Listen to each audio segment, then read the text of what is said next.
Sejam todos bem-vindos a mais um programa EBD na Web, saudando a todos os nossos irmãos e irmãs com a preciosa e inefável paz do Senhor Jesus. Hoje estaremos trazendo breves direcionamentos sobre a lição de número 2 da classe de jovens, Débora, fazendo a diferença em ações e palavras. Nós sabemos que este trimestre estamos estudando personagens bíblicos, dos quais podem ser tomados bons ou maus exemplos, que nós devemos aprender o que fazer, o que repetir daqueles bons personagens e o que não fazer, o que não repetir daqueles personagens tidos como maus exemplos. O personagem de hoje, que é Débora, profetisa e juíza de Israel, é tida como uma boa personagem. Nós sabemos que o povo de Israel saiu da era patriarcal, foi dirigida pelo legislador Moisés, depois pelo general Josué e passou por um período chamado do período dos juízes, que dirigiam a nação israelita, julgando as causas cotidianas e também sendo tomados pelo Espírito do Senhor para vencer guerras que o povo de Israel passou.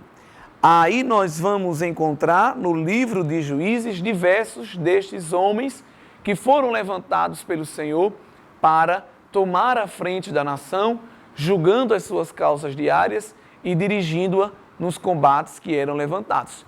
Otiniel, Gideão, Jefté, Sansão são alguns desses. E no meio desta galeria de homens aparece uma mulher que é Débora, a esposa de Lapidote, profetiza do Senhor. A história de Débora está no capítulo 4 do livro de Juízes e nós vamos ver basicamente do versículo 4 até o versículo 9, um trecho muito profundo mostrando Débora exercendo a sua influência de líder política, líder militar e também, principalmente, líder espiritual.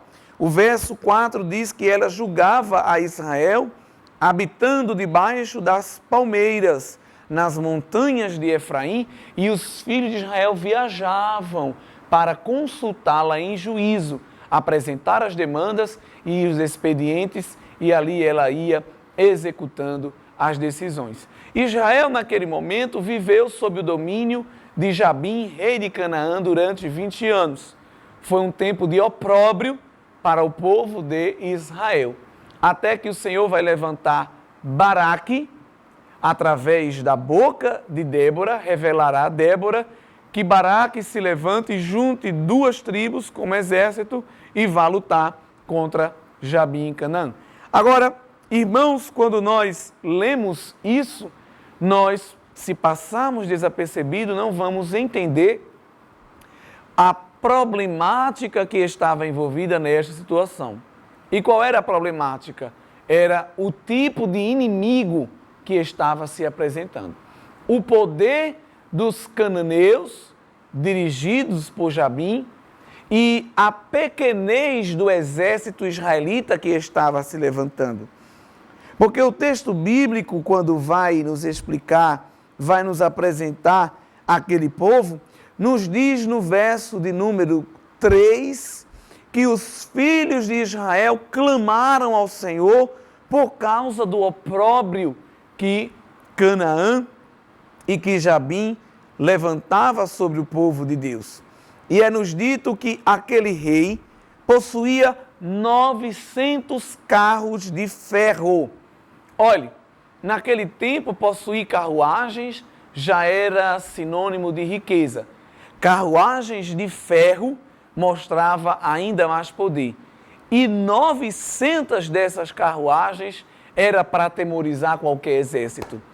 E é interessante que Deus vai dizer para Baraque, através de Débora, chama os homens aí e vai lutar. Qualquer um, em sã consciência, ia dizer, eu não vou não, que loucura. Olha, o que temos diante desse exército é nada. Mas o Deus que nós servimos é aquele que usa as coisas pequenas, as coisas desprezíveis, as coisas que não são para confundir as que são. Porém, o comentarista da lição nos chamará a atenção que Baraque pôs em dúvida esse chamado. É evidente que ele, sendo homem e utilizando apenas a sua razão e pouca fé, quis calcular, quis equiparar as semelhanças entre os dois exércitos. E a vantagem era muito maior aos olhos humanos para o exército cananeu. Mas com o exército de Israel estava o Senhor.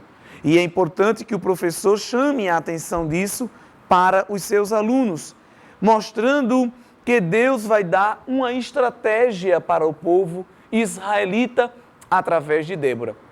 É importante chamar a atenção também que naquele momento a mulher não tinha muito espaço, nem vez e nem voz. E Deus aqui vai quebrar protocolos justamente colocando Débora para dar a estratégia de guerra através da revelação de Deus. Pois no verso 7 ele diz que atrairia os cananeus para o ribeiro de Quizon e a Sísera, o capitão do exército, com os seus carros, com a sua multidão, e os daria na mão de Baraque, homem, chefe militar que estava sendo levantado. E Baraque não entendeu e pediu uma garantia. No verso 8 ele disse para Débora: se fores comigo, eu irei, e se não fores comigo, eu não irei. Ele estava colocando a sua segurança em Débora e não no Senhor que falava na boca de Débora. E Débora profetiza, diz: olha, eu vou contigo, né? Se fosse no dia de hoje, Débora ia ficar toda lisonjeada, né? Essas Déboras que existem por aí. Ah, claro, não, eu vou. Ia tomar para si aquela glória. Mas a mulher de Deus não tomou e disse: olha, eu vou contigo, mas eu quero te dizer que a vitória da guerra, Deus não vai dar em tuas mãos, mas vai dar nas mãos de uma mulher. No verso de número 9 isso aparece. E numa cosmovisão judaica milenar, isso era improvável, porque mulher não ia para a guerra. Mas Deus é aquele que cria as estratégias. E como foi que Deus trabalhou? Depois você pode ler no capítulo 5, né, a história vai aparecer de forma poética no Cântico de Débora. Ela vai compor esta canção e neste texto poético vai aparecer como Deus trabalhou para dar vitória. Primeira coisa que Deus fez para tragar aquele exército inimigo foi mandar uma chuva de granizo. E chuva de granizo é uma chuva pesada e forte porque a água desce congelada. Depois que aquela água derreteu, aquela tempestade passou, virou um grande lamaçal. Foi muita água que se misturou com a terra. E o capítulo 5 nos diz no verso 4 que o Senhor fez a terra estremecer e os céus gotejaram águas. E o verso 21 diz que o ribeiro de Quizon os arrastou. Por quê? Porque ficou muito cheio de água, fez aquele lamaçal e os carros, os 900 carros de ferro que eram pesados, ficaram atolados. Olha que coisa!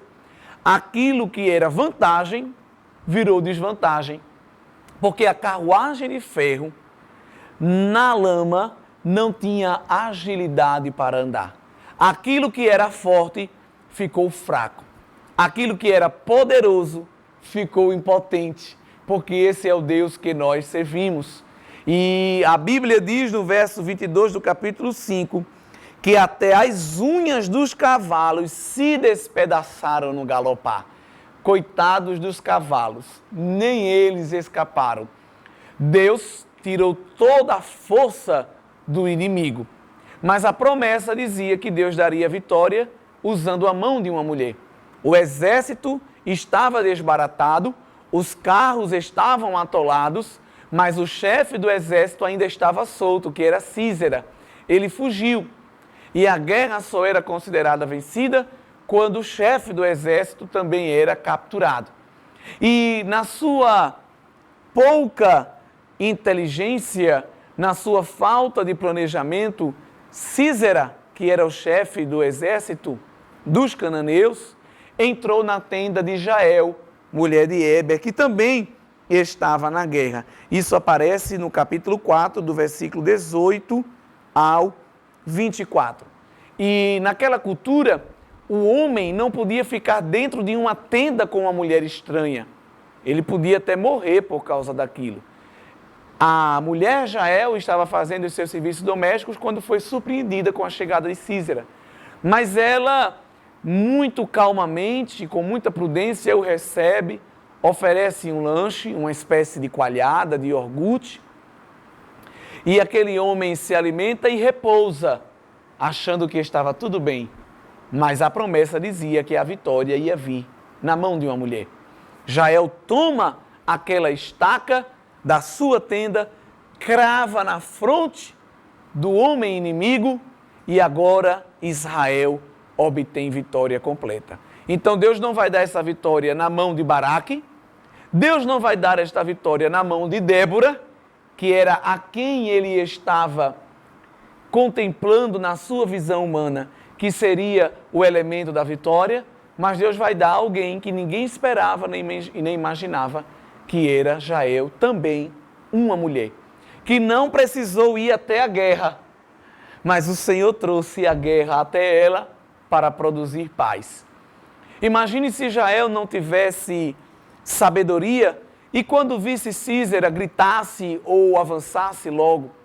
Chame a atenção disso para os seus alunos e retire dessa lição aplicações pessoais. Eu quero chamar a atenção para os professores que esta lição ela deve trazer informações teológicas, históricas, etimológicas, conceituar termos, mas o grande trunfo desta lição são as aplicações pessoais que delas são retiradas.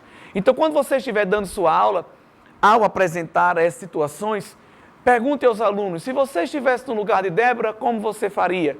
Se você estivesse no lugar de Baraque, como você pensaria?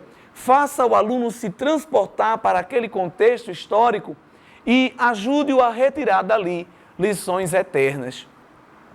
Tente fazer com que o aluno pense nessa situação de Sísera chegando na tenda. Se você fosse Jael, o que você faria? E ali nós vamos entendendo o trabalhar de Deus.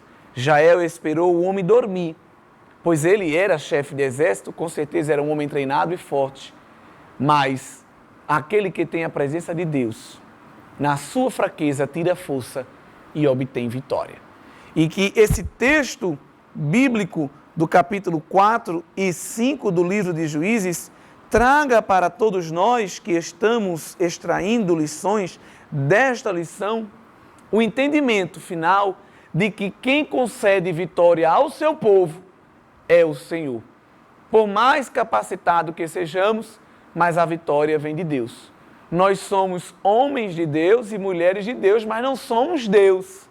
Deus é Ele e continua sendo ao longo das eras. E você, querido professor, tem como sugestão pedagógica apresentar um diagrama retirado e adaptado da Bíblia de Estudo, aplicação pessoal. Esses diagramas, eles trazem os pontos fortes, os pontos históricos e as lições de vida que cada personagem traz. Você pode reproduzir esse diagrama com quadros com lacunas em branco e pedir que o seu estudante, lá o aluno da classe, pesquise e complemente a partir do estudo da lição quais são as lições que ele pode retirar para a sua vida. Vamos então ao texto do dia, que está no livro de Juízes, capítulo 4, versículo 6. E enviou e chamou a Baraque e disse-lhe, porventura o Senhor, Deus de Israel, não deu ordem dizendo, vai e atrai gente ao monte de Tabor e toma contigo 10.000 homens dos filhos de Naphtali e dos filhos de Zebulon. Isso daqui não era nada aos olhos do homem, mas aos olhos de Deus foi a chave da vitória. Que Deus abençoe a todos, em nome de Jesus.